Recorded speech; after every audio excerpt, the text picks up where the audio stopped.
Welcome back. Today, that is September 7th, marks the third International Day of Clean Air for Blue Skies as designated by the United Nations. And now, given these global efforts to ease air pollution, on Viewpoint today, we shed light on local efforts to address marine pollution. For more, I have my colleague Lee Shi-hoo here in the studio. Shi-hoo, welcome. Hello. Right, now Shi-hoo, you recently covered a rather inspiring initiative over in the southern resort island of Jeju aimed at tackling marine pollution. Let's start with that. That's right, Sunny. I recently covered a story of ploving, and now the ploving refers to diving underwater and at the same time picking up trash from under the water and from the shore. And as you mentioned, it was at Jeju Island that I got to go ploving with the people that were there. And when I went, it was a very windy and rainy day, but despite the weather, the people there who gathered a lot. And as first, when we gathered, the leaders informed us the plan for the day, telling us what to expect and what not to expect, as well as the safety precautions. And then we stretched all together and then entered the ocean one by one with fins on our feet and with bags of trash, with bags of empty bags to collect the trash into the water. Then we swam across to the shore that was mostly littered with trash. But even before we got there, we were picking up trash from the water as well. When we reached the shore finally, we got down to work, and in about a couple of hours, we were done cleaning up the area, and the area was spotlessly clean as well after our work. And it was just amazing to see this group of people working together, working very hard to achieve the common goal of cleaning up the earth. You're right, that is good to know. Now, Shi-hoo, before we advance further, I remember your news report explaining the jargon ploving itself. For the sake of our viewers who may have missed your earlier coverage, could you give us a definition of the term ploving again? Well, to do that, Sunny, I'll have to first touch up on the word plogging. Now, the word plogging combines the word Swedish verb plocka up, meaning pick up, with the word jogging. So it's a word that explains the jogging culture that also picks up the trash. And it's a trend that began back in Sweden around in 2016 and later spread to other countries around the world. And it's popular because, one, it saves the earth, and two, because it's good exercise to bend, squat, and jog at the same time. Now, the term ploving combines the word diving with the word plocka up. And when I asked the divers on Jeju Island, they told me that they kind of took the idea from the word plogging to first coin the term ploving as well. And they explained, and so it might as well be the first time that South Korea coined the term.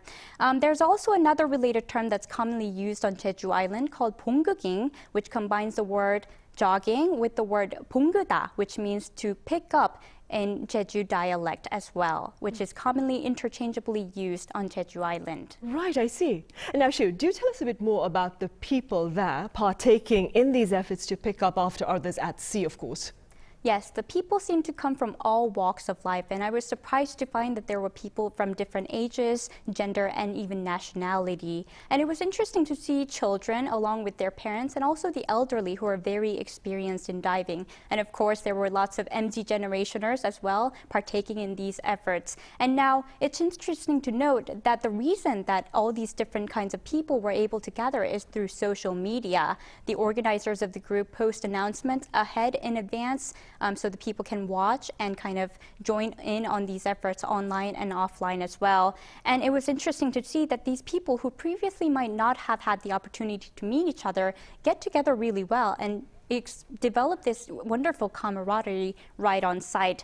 And many had also traveled to Jeju specifically to plog, and the people also traveled to other areas such as Busan, especially after the storm like this that has just recently passed, to clean up the area as well. Right, so apart from the residents, we actually have people traveling there to these particular places to partake in ploving.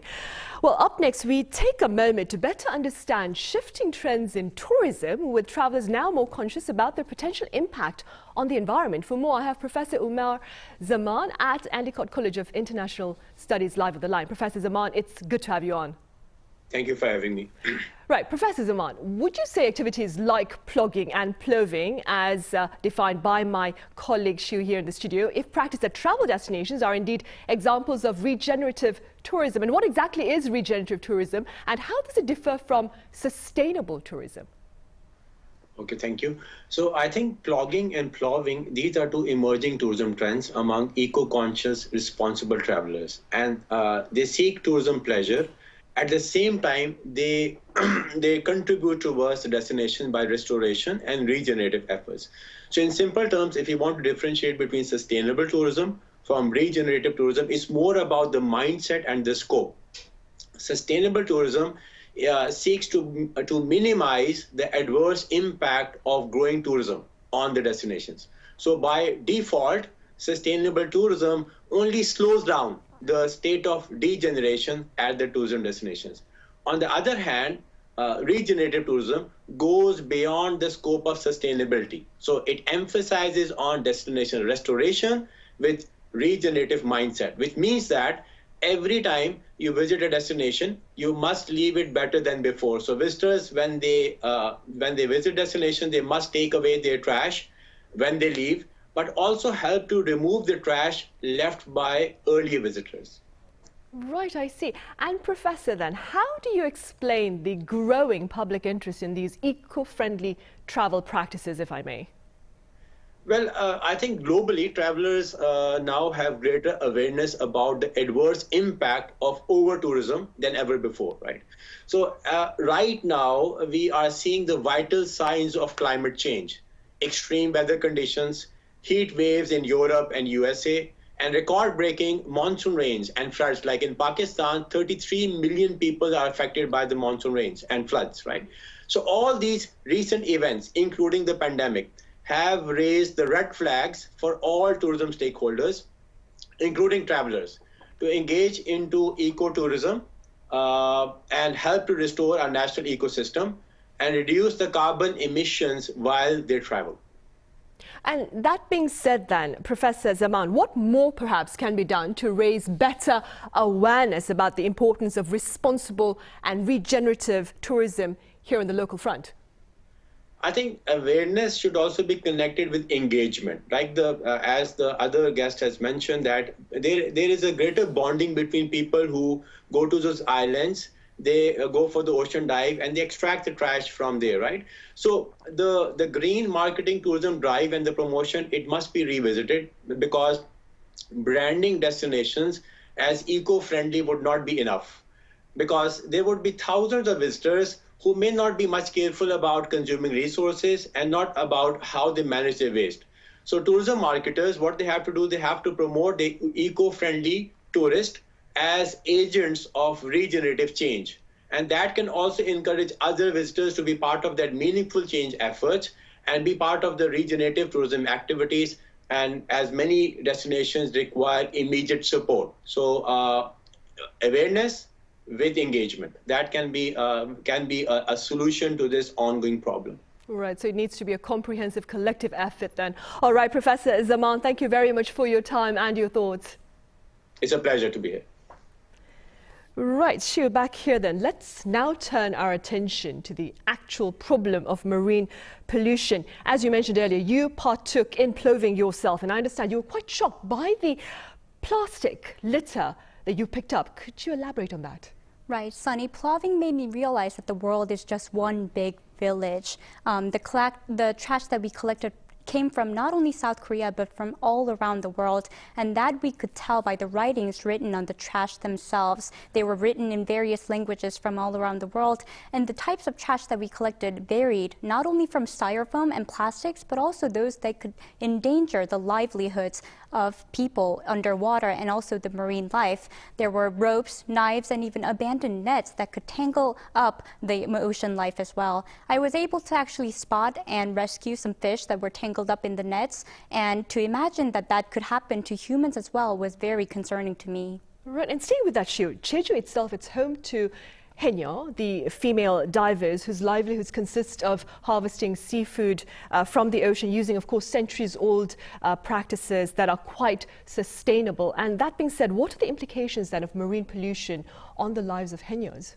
Sunny, the marine pollution could directly impact their livelihoods. According to experts I talked to, the contaminated water from developments on land have flown into the oceans nearby, and this, along with the waste from the land, have directly impacted the marine ecosystem, causing ecosystem disturbances like coral bleaching and sea barren seabeds. So according to Haenyos that I've spoken to, this is a very real problem on Jeju Island, where the types of catchable seafood have changed, and there are less and less seafood as the time passes, especially in recent years. And they told me that there would be, whereas in the past there would be abundant abalones in the past, now they have to resort to catching sea urchins, a different type of seafood. And another way that the pollution is directly impacting these haenyos is how, unfortunately, the abandoned nets have led to accidents where the haenyos get caught underwater and are unable to make it in time to the surface. That's quite dangerous. To breathe. And while there aren't any statistics to prove these accidents, I've heard these stories over and over during my coverage from active and retired haenyos, as well as researchers who study the haenyeo culture. Right, I see. And meanwhile, concerns over marine pollution have been aggravated in recent days as Japan pushes ahead with its plans to release wastewater from the devastated Fukushima nuclear power plant into the Pacific Ocean. For more on that, I have Dr. Sean Burney at Greenpeace live on the line. Mr. Burney, it's been a while. Welcome back. Hello. Right now, the people of the Pacific claim Japan's planned release of treated but still radioactive wastewater from the Fukushima nuclear power plant is a fundamental breach of their right to a clean, healthy and sustainable environment. What are your thoughts, Mr. Burney? They're absolutely right. In 2021, the United Nations Human Rights Council adopted basically the right of the planet and humanity was for a clean environment as a fundamental human right. And the Pacific Island nations, civil society, church groups, youth groups, women's groups, they're basically saying that Japan's plans for dumping nuclear waste is a continuation of many decades of nuclear contamination of the Pacific Ocean. And they basically are saying this is not acceptable, and they're calling on the Japanese government to stop their plans. And Mr. Burney, what alternatives do you suppose, or do you propose, Japan seeks instead of then discharging the Fukushima wastewater into the Pacific Ocean? Well, the good news is there is a clear alternative. The Japanese government does not have to proceed with dumping. The water is currently stored in tanks. Those tanks can be made more robust. Greenpeace and others in Japan have been saying for many years that the processing of that nuclear water can take place with more advanced technology that is available. The Japanese government is ignoring that. There is sufficient land space in Fukushima at the site and in the immediate area of the site for long-term storage.